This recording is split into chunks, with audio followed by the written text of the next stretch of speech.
first, real quick, want to do some introductions to start. So I'm Doug McIntyre. I'm a transportation planner with the city of Sammamish.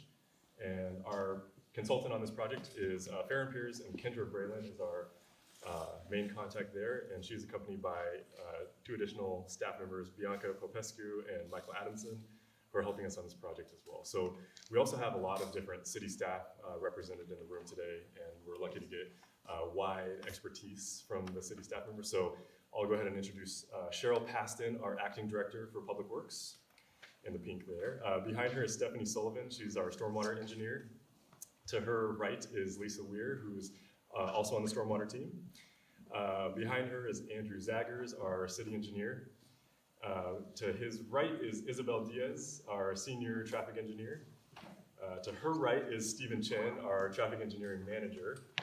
And then Rory Kirkpatrick is our intern over there, helping us out with a lot of this outreach. So we have a really good group of people here, so please take advantage if you want to ask questions or otherwise just want to discuss issues that are important to you. So definitely take advantage. So we have a quick presentation for you tonight, and that will be followed by an exercise. And then I'm going to go ahead and just get into this. Oops.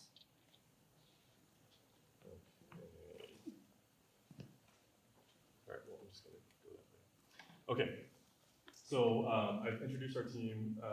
Again, we'll have a brief presentation, just an overview of the project, the Transportation Master Plan, and then we'll give you some ideas on how to stay involved, and then I'll go through and take it across the finish line to go over the exercise for tonight. We have a really good exercise built in, and the dots in the brochure that you got when you signed in are part of that. So before we do that though, just a couple quick things. So if you have logistical questions, I will take them at the end of this presentation. If you have substantive questions and they take a little bit longer to answer, I'm going to ask actually that you either talk to me after the presentation or go to the comments card station right here and submit a comment card. So write it down and put your name and phone number on that, and we'll get back to you. But we want to keep it kind of nice and tight for tonight. So at any time though, you can always submit a question to me via our project email address, which is tmp@sammamish.us. So anytime for the length of the project, we'll be monitoring that. I check it daily, and I will get back to you as soon as I can. So that's an easy way to get in touch as well.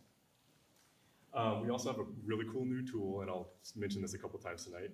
It's called Connect Sammamish. So it's a sort of a two-way public engagement platform. So we can, as a city, push out information about projects, and the community can get in touch with us and tell us their input on projects. So it's a really easy to use platform. You can log in on your phone, log in on your desktop. It's a really great way to get involved.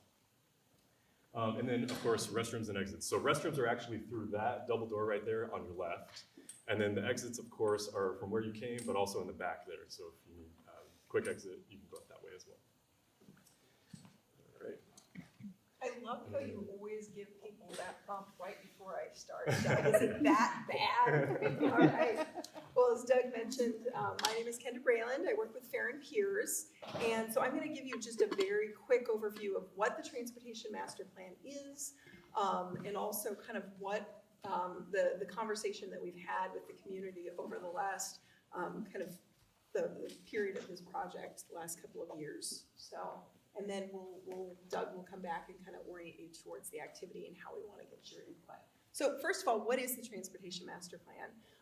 It's really kind of a strategy for how the city is going to provide mobility for residents over the next 20 years. So it includes short-term and long-term strategies aimed at mobility. It includes infrastructure. We're going to be talking a lot about infrastructure tonight in terms of how do we accommodate people wanting to walk, bike, take transit, and drive their car in Sammamish. And really our focus is how do we provide a balanced transportation system.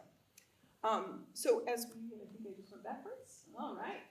So as we think about a transportation master plan, kind of what are those key elements of a transportation master plan? And I kind of think about it in kind of three buckets. First of all, it's a transportation master plan, so really focusing on providing complete connections for all modes of travel. So focusing on safety, focusing on efficiency, and really kind of thinking about how can we complete the system. Secondly, this is your transportation master plan. This is really aimed at providing kind of the transportation system that Sammamish residents and people that spend a lot of time, who work here, who recreate here, making sure that this is a system that serves them. So really, through this, through kind of all the community outreach that's been occurring, and we'll talk about some of the pop-up activities that we've had over the last several months, or over the last, month, really kind of how that can really get your input such that we're creating kind of a plan that's supported by the community. And then last but not least, developing a pretty plan that looks great on the city's website or sits and looks nice sitting on a shelf, that really doesn't do anything for the community. It's really important that at the end of the day, we're coming up with a prioritized project list, recommendations, things that get built and actually help the community to move. So as we talk about kind of, I'm going to learn how to use this clicker. As we talk about kind of building a transportation master plan and looking forward, we recognize that there are many needs, but limited resources. So this slide here really kind of shows you the broad overview of the transportation master plan process. So started with identification of some potential projects. So as you go through the exercise tonight, you'll see some of the ideas that we've come up with. Let me reassure you, these are not this is not a comprehensive list of ideas, but we really want to make sure that to the extent that there are ideas that you think are important, we're incorporating those. We're going to be evaluating these project ideas against kind of a set of priorities that we've heard from the community. And we've actually been talking to the community since about 2017, and so I'll be sharing kind of the priorities that we heard from that process and kind of how we're incorporating it into kind of our project evaluation. And so at the stage that we're at right now, is at gathering community input. So really kind of hearing from you, kind of these project ideas, do they resonate with you? Are there things that you'd really like to see happen? And conversely, are there things that are on these boards that we're sharing that you'd really not like to see happen? And we're really kind of inviting you to provide us with that input. And then where this is all going to go, and in 2020, we're going to be working to develop a transportation master plan. So that'll be the actual document with the prioritized project list. So before we kind of dive into the exercise, Doug kind of asked me to kind of walk through some of the high-level transportation issues that really influence travel outcomes here in Sammamish. And I think all of you in the audience today, you live this on a daily basis, so it's probably not going to be news. But just some of these big trends that we think are important to consider. First of all, when we look at Sammamish and we think about our location primarily here on a plateau, there's not a lot of ways in and out of the city of Sammamish. There's kind of a limited number of locations, and these can lead to bottlenecks and constrained capacity for getting in and out of the city. And that's something that really influences kind of travel outcomes here. We know that a lot of the jobs and the services that you're trying to get to on a daily basis don't exist in Sammamish. It's really important that we're thinking about kind of how people are getting in and out of the city. Related to that, and Doug already mentioned, here's a map of our 702 cul-de-sacs. And really, all of these cul-de-sacs, they do have an influence on, this is what funnels people onto just a few streets within Sammamish. So that really does lead to a lot of the congestion issues we have in the community. And something that I always like to think about is really from the perspective of school bus routes. We talked to the Issaquah School District a couple years ago to kind of understand how does this impact them. And they shared with us that they have to start the buses really early in the morning for some of these routes because serving all of the residents on this kind of system of streets, it can take a long time. And so from a parent's perspective, putting a kid on a bus early in the morning, that's not necessarily a desirable outcome, which of course then in turn leads to more people having to drive their kids to school. So all of these kind of pieces really play together. We did something called a street Xray to look at kind of the city street network. So what you can see here on this side of the slide is all of the streets in Sammamish kind of outlined. So when you look at this street network, it looks like there's a lot of streets, there's a lot of opportunities to move around. But when you take away the streets that don't connect to anything, when you take away all the cul-de-sacs, you'll see that the street network here in Sammamish is much sparser. And so particularly in some of these areas, there's not a lot of street choices. And so that's really what leads to the funneling of a lot of people on just a few streets. Another key issue, of course, is topography. Oh, I'm sorry, are you taking questions while you're? We'll we're take them at actually- the end. Yes, Okay. take them at the end. Thank you. So topography, and I know we've got at least one cyclist here. It sounds like an e-bike, and that's probably a good choice. When you're traveling around Sammamish, just walking and biking, you know, as much as we'd all like to be opportunistic that everyone could do that everywhere, it'd be great for the environment. We also have to be realistic that topography makes traveling around Sammamish, not in a motorized mode, very difficult, and it can also lead to safety issues. So that's just a reality that we have to plan around. Incomplete transit system service, as you know, 228th is kind of it for transit service here in Sammamish. So thinking about that and thinking about the transit still, done a lot of community outreach, and I've heard from a lot of community members that would love transit to be a more viable option for getting to their jobs and out of the plateau, and in the future, as we get light rail service in Redmond, to be a way to access that. Incomplete streets. Sammamish inherited its street system from King County. Those streets that it inherited from King County are relatively unimproved. They were much more to a rural standard. They didn't include sidewalks. They didn't include bike facilities. And now as we're a growing suburban community, and there are more people walking and biking on these streets, they don't tend to offer the amenities that you would expect in a large community like Sammamish. So wanted to share just kind of the priorities that we heard from the community when this process started back in 2017. We asked the community, what's really important to you? What is it that you want? So we're not focusing so much on what bike lane do you want here, what sidewalk do you want here, what intersection do you want improved, but we kind of really tried to kind of peel back those issues and really say, what are your transportation priorities? And these were kind of the 6 that really kind of bubbled to the top. And so I'm going to just talk about a few of these. 1, advocating for investments to improve connections through the Puget Sound region. So again, helping people get between Sammamish and the jobs and the services that they need to access. Moving people efficiently. So be that improving traffic signals to make sure that they're operating at their optimal capacity. Be it more connectivity so that we can efficiently get from A to B. Having transit options, all of that plays into that efficiently. A more multimodal network, a network that's safe and welcoming for everyone. We also heard a lot about making sure that our plan is financially sustainable, and then last but not least, reinforcing community character. People live in Sammamish because you've chosen to be here. Very few people that wind up in Sammamish by accident. It's really, it's got a community character that people care about, and so they want to make sure that the recommendations coming out of this TMP are consistent with that community character. So with that, those are kind of some of the primary issues. I'll give it back to Jim. Okay, thanks, Kendra. So I'll take it across the finish line real quick here. And before I get into the exercise portion of this, just a couple quick notes about how you can continue to stay involved. So throughout the rest of this project, we'll have an online engagement component, and that is Connect Sammamish. And actually, if you have not already registered, it'd be great if you could go to that laptop over there. We have a little instruction sheet on how to register. It's just, again, a really great way to get involved with us and sort of continue the conversation with us. Of course, the workshops are right in the middle of the screen right there. That's what we're here for tonight. Following this, we'll be doing a statistically valid survey. And some of you may get a mailed survey, so we're going to use a simple random sample of 3,000 households. And so the idea there is that all the input we get in meetings like this and the in-person meetings that are a little bit more qualitative in nature, we want to get the chance to verify some of that and understand really what are we hearing in terms of community priorities. So that's going to be a really important tool for us as we go forward.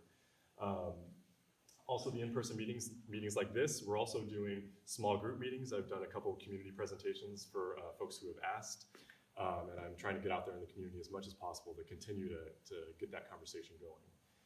We have this really cool idea called Meeting in a Box, which is right there. The black box is right there. It's literally a box, but it's got everything that you need to run your own meeting. So what I mean by that is if you're really active in your neighborhood, you have a really good neighborhood group. If you're really plugged into your HOA or your PTA or your faith group or just have a bunch of friends that care about biking, pick up one of those from us and give us your input and then give it back to us. And we record all of that in our project record. So it's a good way to get your voice heard in a more specific way. So anyone wants to take a chance on that, let me know. We can set you up and get you all squared away and have you run your own meeting. It's a really cool idea. And then the last one on the left, there's pop-up events. So I've met a few of you at these pop-up events. We've been at National Night Out, we've been at Farmers Market, and then last Saturday we were at Party on the Plateau. So we've met about 270 people across all of those events. So we're hearing a lot of good things. We have just kind of a quick poll question that we've been asking people, and it's kind of changed out over the course of the different pop-up events. So it's just a nice way to hear from the community. And then, so moving into the exercise. So a couple notes before we get there is the boards in the back. There's 5 stations. There's an auto-oriented station, a pedestrian-oriented station, a bike-oriented station, a transit-oriented station, and then a connections-oriented station. So there's a list of projects on those boards, and there will be staff people at each of the stations. Those projects that are identified, they're also more explicitly described in your brochure. But those are a mix of projects that are required that we need to do, that we have to do, and then projects that we want to do. So we want to get input on that span of projects. The projects come from a variety of things. They come from our adopted plans, they come from programs, they also come from community input, and then issues that the city knows about in the city that we've identified, whether that's a sidewalk gap or a bike lane that we need to build, something along those lines. That's all reflected in the list of projects. And then each project has a scope associated with it. Those are developed with the best information we have today, the best data that we have today. But it's good to know that over time, and maybe a project once it gets built is slightly different than what the scope is tonight. And that's sort of a natural process. We're trying to get it as close as we can to what's going to be built, but there might be some slight variations over time. So just be aware of that. And then finally here is, we know that there are certain projects that really matter to the community. And one of those is the Northeast 42nd Street barricade. And before we go too much further, I just wanted to note that our Sammamish City Council has said that is not a project that we're going to do in the near term. So just for the record there, you will not see that listed on one of the boards. Okay, so now the fun part. So when you checked in, you got a brochure with all the different stations and projects identified. So with that came a sheet of sticky dots. So that's your dot budget. So again, there's the 5 stations we have here. The different projects are listed up there. You basically have 11 stickers. You get 10 yellow stickers, and that is your vote for, yes, I support this project. So you would go up to a station, and you would put your dot in the little rectangle next to that project. And you say, yes, I want this to be built. If you, conversely, don't like a project, you get one chance to say, no, please do not do this project. And that's just as valuable for us to hear. So we get a good sense of what does the community support, and then what does the community not support. So I got a couple tips for you as you go around. You don't have to take these, but just food for thought. So one of them is, if you don't see a project on there, we have flip charts on the right of each station, and you can write your project on there. So if you have a great idea that we've missed, please, by all means, write it on there. I will note, though, that writing it down is not considered a vote for it. You'd have to get the dot on there, too. So you can write as many down as you want, but your dot needs to be on there if you want to support that. Use your dots any way you see fit. If you want to put all 10 dots on one project, you absolutely love the project, please, by all means, do that. And then I would suggest check out each station before you start sticking dots on there. Just get a good sense of the landscape of projects that we have. Please use your brochure. It has all the detail. The posters themselves don't have that detail, so it's cross-referenced with the brochure. And then please interact with your neighbors, interact with staff. Again, we have a great group of people here from the city that have a ton of expertise and have a lot of history with projects in the city. So please pick our brains, but also get to know your neighbors. This is one of the great things about doing these types of events, is that you get a chance to meet people that you otherwise wouldn't have met. So please take advantage of that. And then, so this is kind of my own personal slide in the sense that when I participate in meetings around my neighborhood, I always like to know what happens with the input that I give. That's really important. What do we as the city do with that? Well, I can assure you that everything is recorded in our project record. So I keep a really elaborate spreadsheet, and Rory and I have been populating this with the various outreach events we've done. So it's getting pretty heavily populated now. So they're tallied and recorded. We count all the dots, we take pictures of everything so that we can ensure we have multiple ways to verify what we're hearing. We put it in our spreadsheet, and it's part of the project record. In addition to that, comment cards that you submit over there, we will, one, respond to them as quickly as we can. Sometimes it takes us a little while, but we will try to respond as quickly as we can. And those get put into our project record as well. And we write them down verbatim. We don't change anything. Errors are not corrected. They're all put in there. So everything is exactly as you tell us. So the good thing about that is that it allows us to really have a good sense of what the community's saying, but also be able to talk to our city council and say, look, this is exactly what we're hearing. This is not filtered. We're going to do a summary that summarizes that so it's more manageable for our city council.